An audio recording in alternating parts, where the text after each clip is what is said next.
Good morning, everyone. Welcome to another episode of Light Sports Ramble. As always, my pleasure to come to you. And today it's on a beautiful day in Pittsburgh in the morning. And so I got a couple orders of business today. First is, when am I going to do the ramble from now on? For my listeners, you know that normally it's done after work on my way home. That was all good when I worked at headquarters and I had a set schedule. I worked 8 a.m. to 5 p.m. every day, except Tuesday, I worked till 7. I knew that I could have time to walk out of the building, do the ramble on my way home. But with my promotion to campus director, our hours are 8 a.m. to 10:30, 11 o'clock at night based on student activity. And so I don't have set hours anymore. Typically, I'm going to be going into the office at 9 a.m. But I can't say I'm leaving at 6. I can't say that I'm leaving at 5. Like last night, I didn't leave until after 8 o'clock. Didn't care. It was graduation. It was a great night. Congratulations to my graduates from my school. You deserved it. Hard work, effort paid off. Best of luck in your future endeavors. It's a great night. 20 proud graduates last night from my campus. Love it. But with that said, my point is, when I leave late at night, do you want to have the dark scenery, or would you like me to do it on the only constant I know, which is going to work in the morning, and give you the opportunity for some nice scenery? Because my opinion on sports is not changing from last night to this morning. The only thing missing is I couldn't give my prediction for the game, which I'll get into in just a little bit. But tweet it to me today or drop it on my YouTube page. Would you prefer the ramble in the AM or the PM? Either way, it doesn't matter to me. The only episode that will not change is when I co-host with Evan Watallison. We will always do our Thursday night episode of Packer Recap and Twitter Talk. That will be a Thursday night bookend, always on the Light Sports Ramble. Thursday nights with co-host Evan Watallison.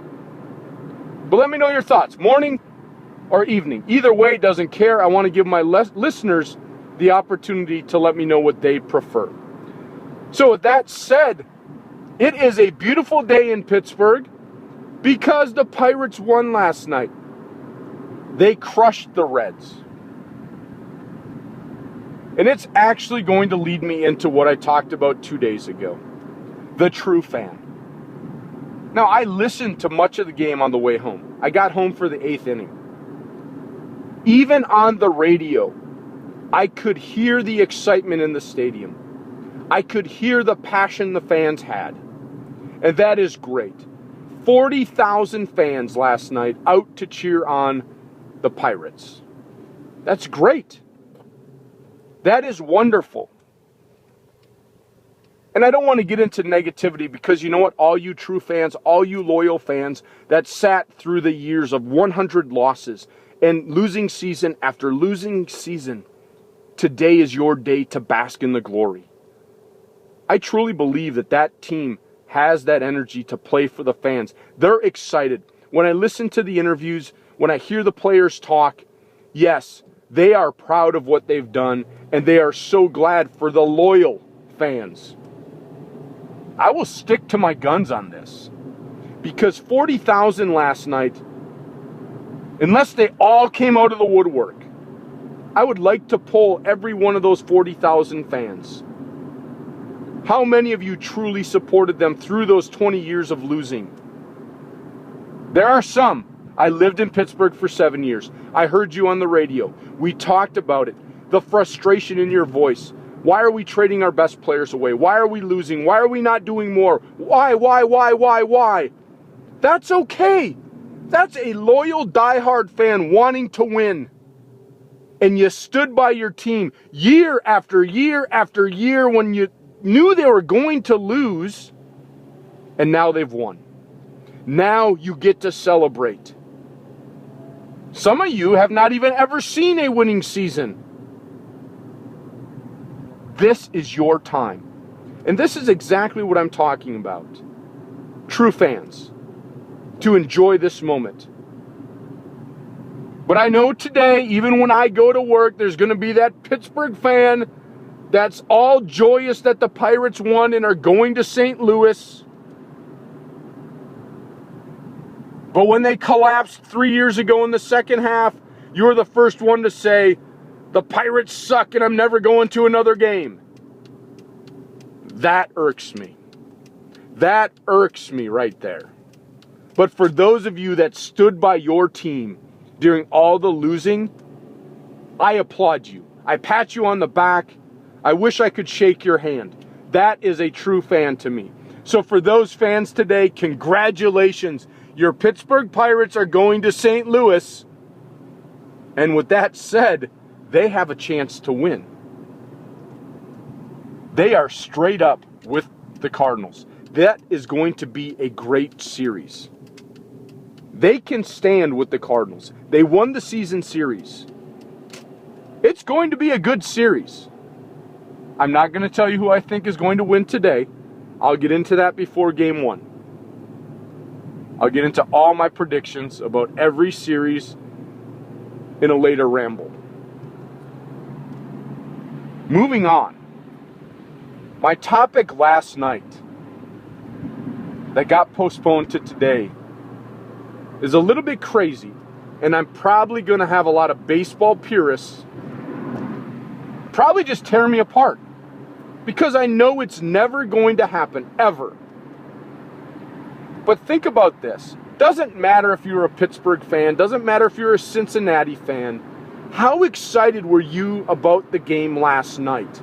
Knowing that the winner moves on, the loser goes home. That to me is excitement. That to me allows that underdog a chance to prove how good they really are on any given day. It's like bringing the giant down. David and Goliath. I love it as a fan. I love it. My listeners know I am not a Pirate fan. I live in Pittsburgh. I am from Wisconsin. I am diehard to all of my Wisconsin teams. But I was excited for that game last night. I was excited. Was I rooting for Pittsburgh because I live here? Yeah, I sure was. But I'm not going to call myself a true fan of the Pirates.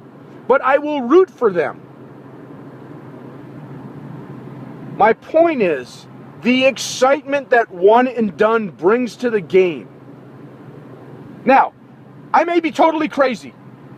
I may be totally off my rocker. So I want you to tell me, the fans, the listeners, do you like the one and done format? Or do you prefer the series? But I said there's a few orders of business. And one of those orders is, I don't know if I have enough time to do it, but I'm sure I have a ton of stat people out there. A ton of my listeners that love to go and search on the internet for crazy stats. If somebody could do this for me and tweet it to me or even DM it to me, I want to know how many game one winners of a series have went on to win that series in Major League Baseball. So for example, Pirates Cardinals starting a series. The winner of game one, what is the percentage of chance they have to win that series? Because if it's higher than normal, then my point might be valid. That one and done should go across the board. Because think about it. Pirates just took care of the Reds. Reds are going home. Pirates are going on to play. Now they're going to St. Louis. And it's a one-game playoff. One game. Best pitcher against best pitcher. Best bullpen against best bullpen. Best players against best players. There's no tomorrow. The winner will move on to play the winner of the Dodgers and the Braves. How exciting as a fan is that? I think it's great.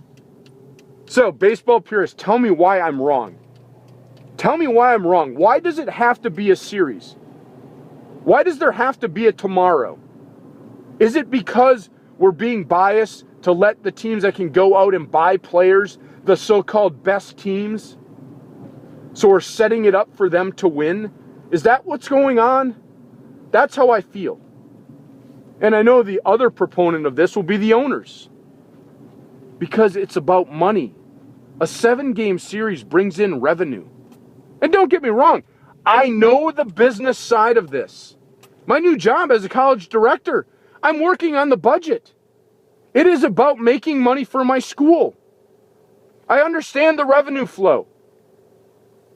But from a pure fan experience, isn't it exciting to think of one and done as a way to go? No more tanking it in the 5th inning when we're down 6-0, or even yesterday 5-1. If there's a tomorrow, do you not think that the managerial style during that game would have changed? Rest some players, rest my bullpen, save this guy because I need him to pitch tomorrow. I don't like that. I want it to be full out effort every day, knowing there's no tomorrow. Now, maybe we expand the playoffs because you're saying, well, these teams with the deep starting pitchers. Okay, well, you don't rest them so you can keep pitching your top guy every game. So there is some strategy to this. You have to think about how many games would I have to play to win the championship? And is there enough rest for my pitchers? Because it is about player safety. Is there enough rest? And maybe I have to have 2-3 good pitchers to be able to accomplish this. There would be some strategy involved in that. And now I know I'm off my rocker. I know it's never going to happen, purely for the fact of money, the revenue stream. But what do you guys think? What about the one and done excitement of everything going on? Knowing last night that one of those teams was not playing tomorrow. It's like a game 7 every day. And I think it's awesome.